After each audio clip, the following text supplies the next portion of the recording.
Hello Sudhir, कैसे हो? मैं अच्छा हूँ सर। दोस्तों, यहाँ पर देख रहे हैं डॉक्टर विपिन कुमार को और आज हमारे साथ है सुधीर। और जैसा कि ये वीडियो दोस्तों स्पेशली एक्सक्लूसिवली है एक प्राइवेट यूनिवर्सिटीज़ को, जो स्टूडेंट्स होते हैं एग्रीकल्चर का परस्यू करते हैं उनको मोटिवेट करने के लिए।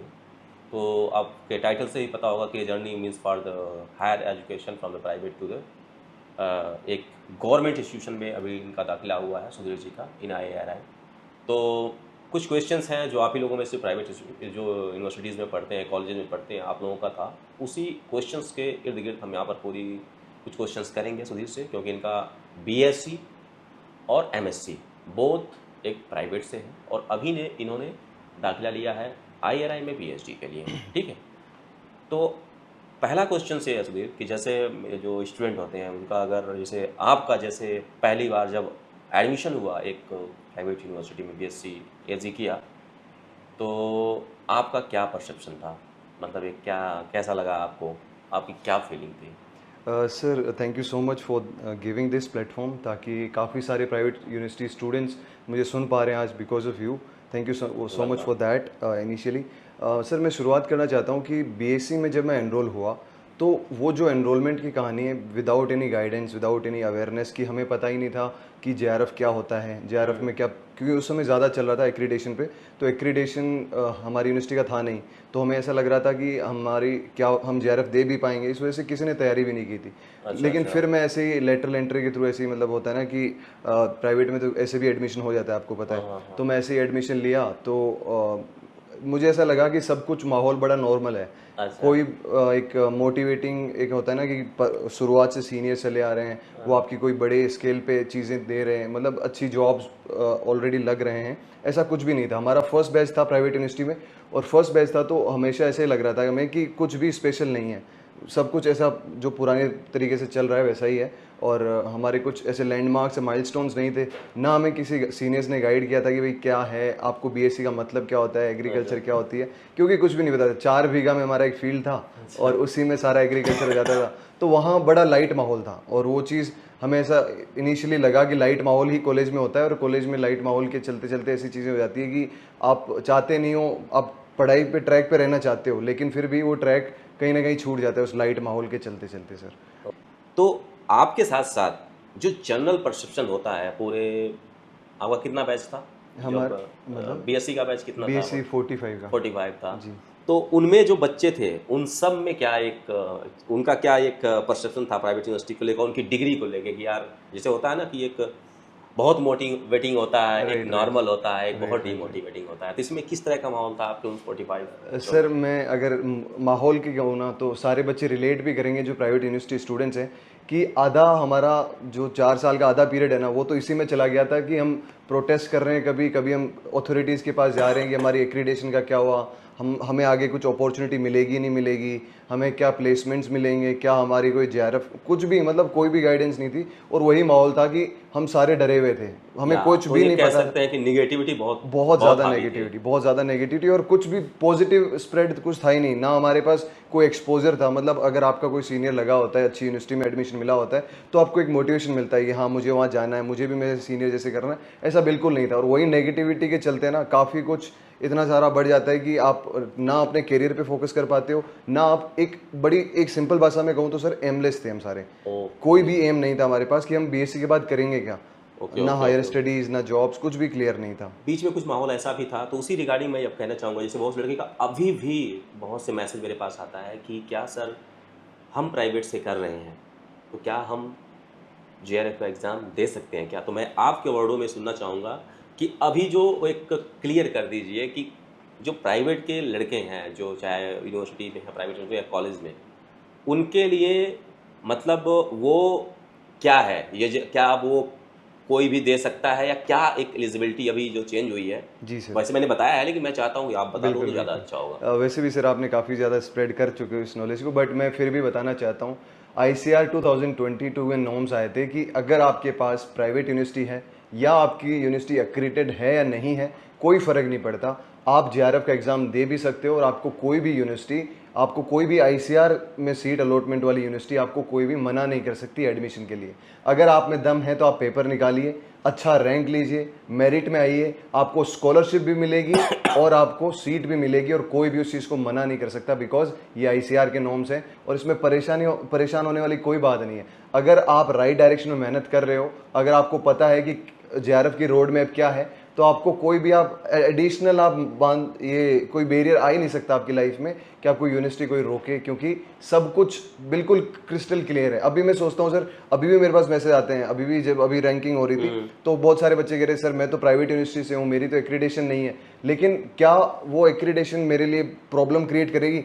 बट ये बहुत पहले से ही क्लियर हो चुका है और बार बार हम भी ये कहते हैं, मैं तो एग्जाम के लिए अब कोई इशू नहीं है। एग्जाम के लिए भी और सीट अलॉटमेंट के लिए भी, कोई भी यूनिवर्सिटी। पहले ऐसा भी होता था कि हम ऐसा मानते थे कि एग्जाम तो चलो देने देंगे क्योंकि प्रेशर आ रहा है, लेकिन गवर्नमेंट यूनिवर्सिटीज अपने बच्चों को सेलेक्ट कर लेती है, सीट कहीं सीट अलॉटमेंट में बाहर निकाल दें, कहीं काउंसलिंग में बाहर निकाल दें। तो ऐसा बिल्कुल नहीं है, क्योंकि मैं तो फ्रॉम 0 to यहाँ तक आया हूँ। अगर आया रही तो मैंने सारी चीज़ें देखी है और मैंने हर एक यूनिवर्सिटी का ऐसा देखा है कि कोई भी प्रॉब्लम कहीं पे भी नहीं करता है। बस एक वो अंदर का डर है ना, आपको सिर्फ इंसान को वही हरा सकता है, वो इंसान खुद। अगर आप खुद अपने आप को हारा हुआ मान लेंगे ना, तो आप कभी भी जीत नहीं पाएंगे। और प्राइवेट यूनिवर्सिटी का स्टूडेंट हारा हुआ नहीं है, ये मैं बता रहा हूँ आपको और ये सर भी आपको बताते रहते हैं। थैंक यू, बहुत अच्छा आपने बताया। तो जैसे आपने बताया कि मैक्सिमम जो हमारा 45 का बैच था उसमें एमलेस थे, इसी तरह से मैंने देखा मैक्सिमम जो प्राइवेट यूनिवर्सिटी के स्टूडेंटों का मेरे पास भी मैसेज ज़्यादा फीडबैक आता है, ज़्यादा से ज़्यादा लोग डिमोटिवेटेड हैं, उनके एमलेस हैं। तो आप क्या चाहोगे कहना उनको, जिससे कि वो चीज़ें ना करें और क्या उनको करना चाहिए उस 4 साल में? राइट सर, 4 साल में बीएससी का कोई भी बीएससी एग्रीकल्चर का स्टूडेंट जो प्राइवेट यूनिवर्सिटी से स्पेशली, वो ये सोचता है कि मैं इन 4 सालों को थोड़ा यूटिलाइज करूँ, कुछ करूँ, वो करना चाहता है।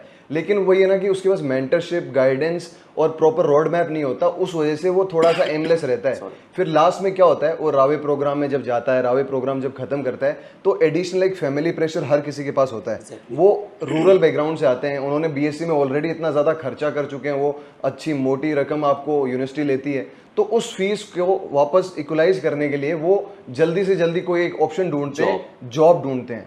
अब वो जॉब आपको भी पता है, अगर आपने 4 साल कोई मेंटरशिप या गाइडेंस के अकॉर्डिंग नहीं किए तो अचानक से आपकी जॉब लगेगी नहीं।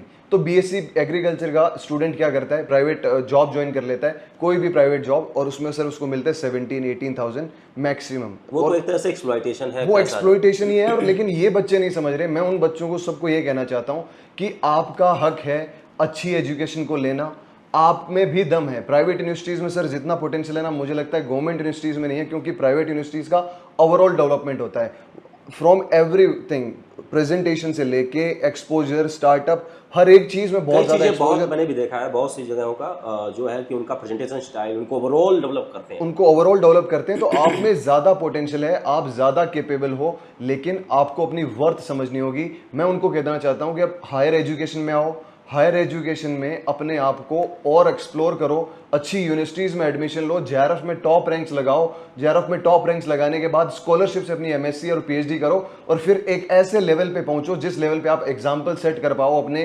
प्राइवेट यूनिवर्सिटी के छात्राओं का कि आप लोग एक बहुत बड़ा लेवल क्रिएट करो और अपनी यूनिवर्सिटी को भी और अपने नाम को भी बढ़ाओ। एग्जैक्टली ये होना चाहिए। मेन चीज़ ये ना कि जब ज़्यादा निगेटिविटी होने से लोग मोटिवेट नहीं होते, तो डेफिनेटली ये वीडियोज़ और आपको देख के, और ऐसे मैंने भी प्रयास किए हैं बहुत सी चीज़ों को डाल के कि मोटिवेट कर पाऊँ, लेकिन डेफिनेटली ये वीडियो काफ़ी इफेक्टिव रहेगा। तो मैं ये भी जानना चाहूँगा कि जैसे आप कब मोटिवेट हो गए, जैसे आपने जैसे कहा है ना कि नैनी में मास्टर, तो आपका कब दिमाग में आया कि हमें अब बीएससी के बाद एक हायर एजुकेशन में भी जाना है, मुझे मास्टर करना है? Sir to be honest, BSc के बाद भी मुझे क्लियर नहीं था, क्योंकि हमारे पास कोई गाइडेंस नहीं थी, कुछ भी गाइडेंस नहीं थी। और उसी वजह से मैं अपने जो स्टेट एंट्रेंस है उसमें भी फेल हुआ, बिकॉज उसमें मुझे पता ही नहीं था क्या पढ़ना है। और मैंने जेआरएफ के 15 दिन पहले मुझे पता चला कि जेआरएफ नाम का कोई एग्जाम होता है, मतलब फॉर्म फिल करने से 15 दिन पहले। तो मुझे रफली 1-1.5 महीने का टाइम मिला था। तो मैंने उस 1-1.5 महीने में बहुत पढ़ाई की, लेकिन वो पढ़ाई कितने भी करो सर, आप 2-3-4 साल की प्रैक्टिस भी आप अचानक से टाइम क्वांटिटी को आप एकदम स्टार्ट मोमेंट में तो कंप्रोमाइज मतलब कंप्लीट कर ही नहीं सकते, बिल्कुल नहीं कर सकते। तो वो गाइडेंस नहीं होने की वजह से फिर मुझे वही एक विशियस साइकिल होती है ना, प्राइवेट टू वापस प्राइवेट। फिर मुझे प्राइवेट में जाना पड़ा क्योंकि मुझे और ड्रॉप नहीं लेना था। मैं चाहता था, मैं 1 साल ऑलरेडी ड्रॉप ले चुका था सर। ओके। मुझे फिर भी नहीं पता था क्योंकि इतना ज़्यादा वो एक एनवायरनमेंट ऐसा ही था कि कुछ भी आपको पता नहीं होता। तो मैं फिर एक प्राइवेट यूनिवर्सिटी में गया, लेकिन जब मैं वहाँ प्राइवेट यूनिवर्सिटी में एंटर किया ना, तो मुझे ऐसा क्लियर अप था कि मैंने अपनी, उस समय कोविड सिचुएशन थी और कोविड सिचुएशन में सब ने अपनी फैमिली को बहुत क्लोजली देखा है। सब अपनी फैमिली को बहुत क्लोजली देख के ये जान लेते हैं कि हाँ अब मुझे क्या करने की ज़रूरत है। और मुझे उस समय ये पता लग गया था कि मेरे फादर्स, मेरे जो पापा हैं, मेरी जो मम्मी है, मेरे जो पेरेंट्स हैं, वो चाहते हैं कि मैं अच्छी एजुकेशन लूँ, क्योंकि बार बार उन्होंने मुझे मोटिवेट किया कि तुम्हें आगे पढ़ना है। तो मैं जब वहाँ गया तो मैंने माहौल देखा कि स्वेट्स में तो जितना मैं एमलेस बीएससी में था उससे ज़्यादा एमलेस चीज़ें स्वेट्स में चल रही है, क्योंकि बहुत ज़्यादा पॉपुलेशन है।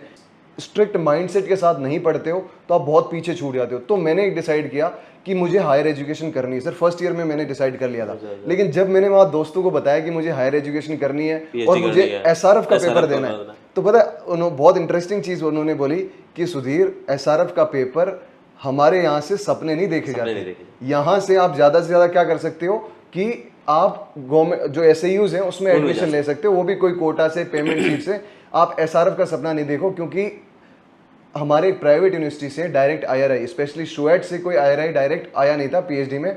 तो मैं उस मिथ को, मुझे वो एक एज ए चैलेंज लगा कि अगर कोई नहीं आया ना तो मैं आऊँगा। और मैं उस, मतलब मेरा एक सिंपल सा रूटीन था सर उसके बाद पूरे 2 साल, कि मैं पहला बंदा होता था जो लाइब्रेरी में एंटर करता था और लास्ट बंदा होता था जो लाइब्रेरी से बाहर निकलता था।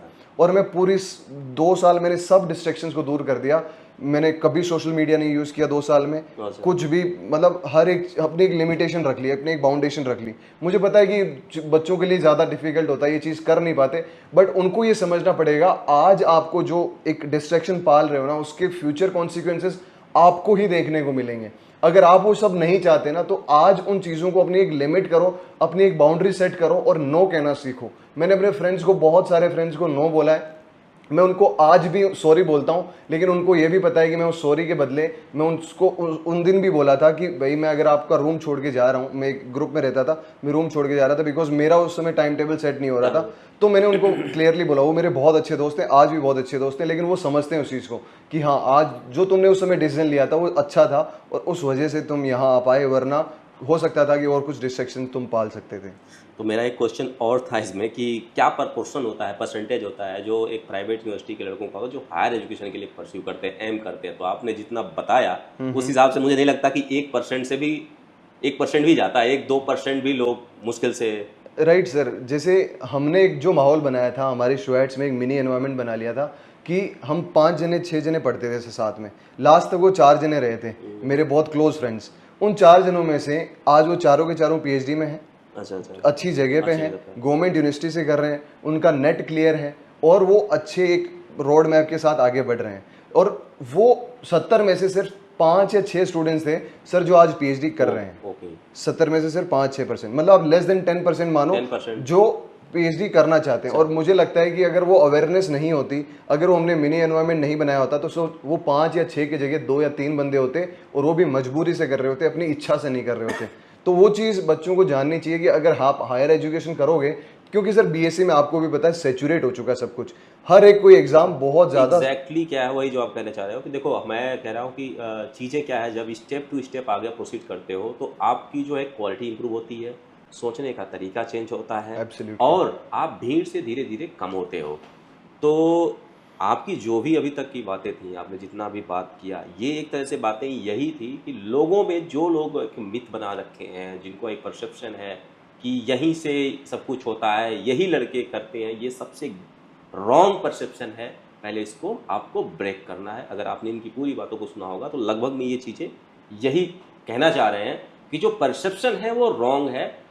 इवन एक लड़के का आया, राजस्थान का आया, मैं उस यूनिवर्सिटी का नाम नहीं ले, मैं एक्चुअली पहले एक चीज़ और क्लियर करना चाहता हूँ मैं इस वीडियो से, मैं प्राइवेट यूनिवर्सिटी को यहाँ डिस्करेज या क्रिटिसाइज नहीं कर रहा, ठीक है, किसी चीज़ का, ये केवल जस्ट ए मोटिवेशनल वीडियो है। जैसे अब वो लड़का, क्योंकि चैलेंजेस हैं हर जगह के अलग, वो बोला सर हमारे 2 कमरे ही हैं और हमारे पास फैकल्टी नहीं है, तो चैलेंजेस हैं। लेकिन मैं कहता हूँ कि आपके पास जो भी चैलेंजेस हैं, आपका जो भी कंडीशन है, आप क्रिटिसाइज करने की वजह आज के टाइम पे बहुत सी ऐसी रिसोर्सेज हैं। आज तो बहुत फॉर्चुनेट टाइम है कि आपको क्लाउड दुनिया में मिल जाएंगी और आप कुछ करना चाहोगे तो कर पाओगे। पहले का समय नहीं चल रहा है कि जब आपको टोटली फिजिकल टीचर पे डिपेंड करना पड़ता था। ट्रू। आज चीज़ें क्लाउड में बहुत कुछ अवेलेबल है। आप कंप्लेन कम करिए, और जैसे ये देख रहे हैं कि आप सुधीर जी आपके सामने खड़े हैं, ये भी बता रहे हैं ये भी एक एमलेस डायरेक्शनलेस थे, बिल्कुल। लेकिन अपने आप को किसी तरह से संभाला है। सर तो वही वही स्टूडेंट्स का एक माइंडसेट होता है ना कि आपको वो ब्लेम ले लेता है अपने चीज़ों पे, हाँ, खुद पे, कि मुझे नहीं पता मैं क्या करूं, मेरे पास तो किसी ने बोला नहीं, मैं तो सीनियर से मेरे टच में नहीं है, मेरे तो कोई सीनियर्स आगे बढ़े नहीं थे। वो होता है कि आप अपने आप को अपने पाँव पे कुल्हाड़ी मार रहे हो। आप वो चीज़ ना करें। अगर आपको कोई आगे बढ़ा सकता है तो आप खुद आप हो, खुद हो, अगर आपको कोई गिरा सकता है तो आप आप खुद खुद हो। हो। अगर आपके पास रिसोर्सेज नहीं है तो आपकी जिम्मेदारी है वो रिसोर्सेज क्रिएट करना। रिसोर्सेज आपके पास चल के चल के नहीं नहीं आएंगे आएंगे। कि सर मैं आपको बता दूंगा जेआरएफ कैसे क्लियर करनी है। जेआरएफ आपको सिर्फ आप ही क्लियर करा सकते हो। आपको एसआरएफ पीएचडी में अच्छी एडमिशन आप ही दिला सकते हो। आपको एक अच्छी जॉब भी सिर्फ आप ही आप दिला ही जा सकते हो। अगर आपके पास वो माइंडसेट, वो मेंटरशिप नहीं है तो आप जाओ, आप सीनियर्स के पास जाओ, जिन्होंने वो चीज पास करी उसके पास जाओ। और जिन प्राइवेट यूनिवर्सिटी स्टूडेंट्स को नहीं पता वो मेरे पास आओ, आई विल गाइड देम। मैं उनको सिखाऊंगा कि भाई प्राइवेट यूनिवर्सिटी स्टूडेंट्स मतलब राइट डायरेक्शन में कैसे मेहनत कर सकते हैं, बिकॉज जिसने वो किया है वो बेटर तरीके से उस चीज़ को जानता है। Yes yes yes. तो ये एक और मेरा सवाल है जो एक तरह से लास्ट है। जी सर। आप क्या सजेशन देना चाहोगे पॉइंट वाइज, आप कुछ जो कि प्राइवेट यूनिवर्सिटी के स्टूडेंटों के लिए क्या आपके इम्पोर्टेंट सजेशंस होंगे लास्ट में? सर सबसे पहले एक इम्पोर्टेंट सजेशन ये है कि अपने आप को ब्लेम करना बंद करो जहां आप हो। सर ने जैसे बोला कि एक चैलेंज है प्राइवेट यूनिवर्सिटी में, एक एडमिशन लेना चैलेंज है, वो एक रहना चैलेंज है, लेकिन मैं बोलता हूँ वो एडवर्सिटी एक आपको मतलब एक बहुत बड़ी अपॉर्चुनिटी खोल सकती है आपके लिए। कैसे? अगर आप प्राइवेट यूनिवर्सिटी में हो तो आपके पास उतना प्रेशर नहीं होता है टीचर्स वजह से, क्योंकि ज़्यादा पॉपुलेशन है। आप उस टाइम पीरियड को सेपरेट आउट करके अपना एक डेफिनेट रूटीन बना सकते हो जिसको आप आइसोलेट करके पढ़ सकते हो। आपके पास ज़्यादा टाइम है क्योंकि आपके पास प्रेशर कम है।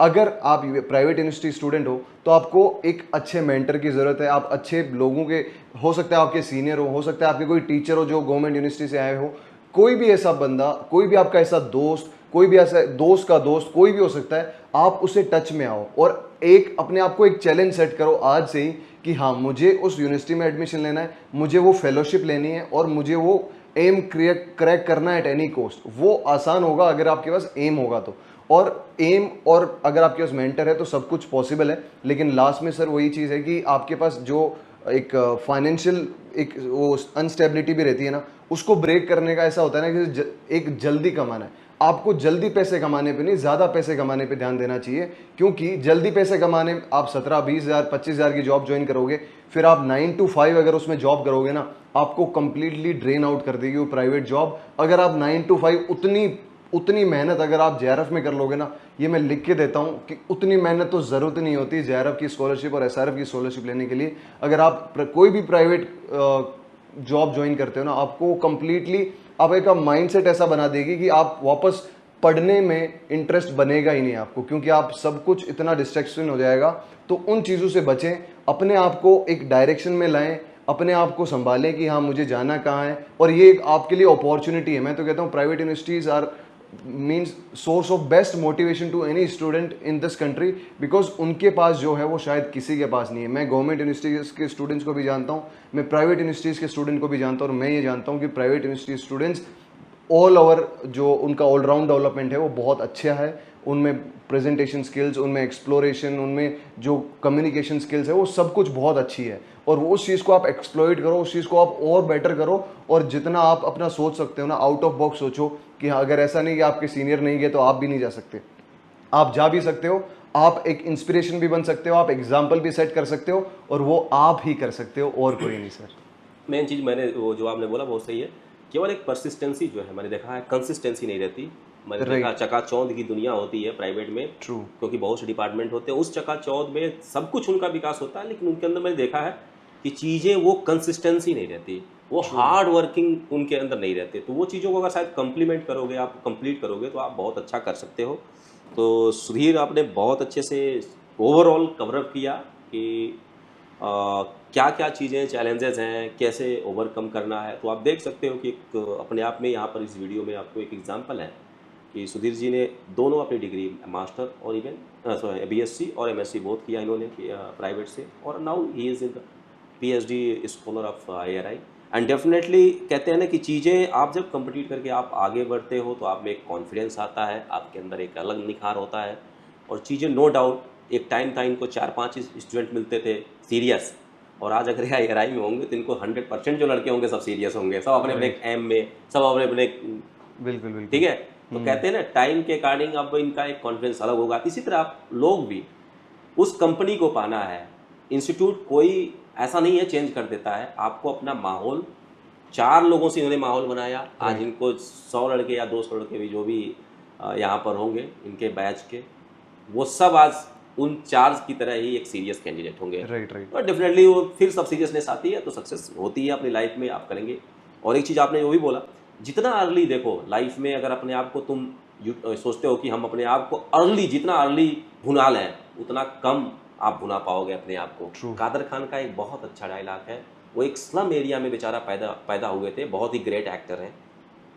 वो भी सोचते थे कि जिस तरह से उनके आजू बाजू के लड़के जाते हैं 4 पैसा कमा के लाते हैं, वो भी जाएं कमाएं, लेकिन उनकी माँ ने बोला बेटा ये तो शार्ट मोमेंट्री कमाई कर रहे हैं, तू पेन पकड़ और पढ़ाई कर, ये जो 3 रुपए कमा रहे हैं तू 3000 कमाएगा, और आगे 3000 नहीं बहुत होगा तेरा लाइफ में, बहुत हुए।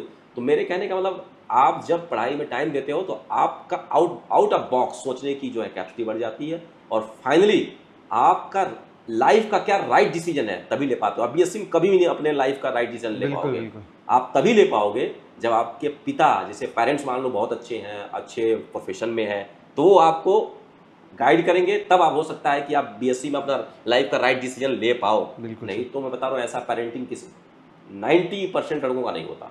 राइट, ठीक है, तो इसलिए इतना जल्दी क्विक मोमेंट ना लो, अपने आप को कोशिश करो। गवर्नमेंट की बहुत सी स्कीम्स हैं, स्कॉलरशिप हैं, इनको यूटिलाइज करके लेस डिपेंडेंट बनो फैमिली में, और अपने आप को एक्सप्लोर करो। बिल्कुल और जो भी सजेशन इन्होंने दिया, राइट सजेशन दिया, आप इनसे मोटिवेट होके बिल्कुल सर। मैं लास्ट में कुछ कहना चाहता हूँ कि जो JRF मीन्स जितने भी स्टूडेंट्स हैं, वो जैसे सर ने बोला अपने आप पे डिपेंड, मतलब एक बर्डन ना क्रिएट करो कि MSc या हायर एजुकेशन में जाते हो ना, वो एक बर्डन नहीं रहना चाहिए, बिकॉज वो जो बर्डन है ना वो आपको और नीचे धकेलता है।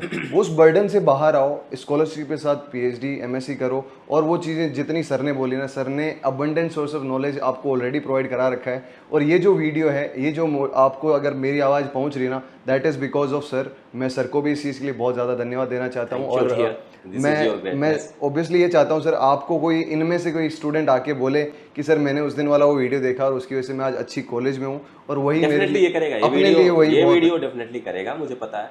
मैंने भी बहुत से कोशिश किया लोगों को मोटिवेट करने, लेकिन आप एक खुद लाइव एग्जांपल हो, तो डेफिनेटली करेगा। Thank you Sudhir, thank you so much, बहुत अच्छा लगा।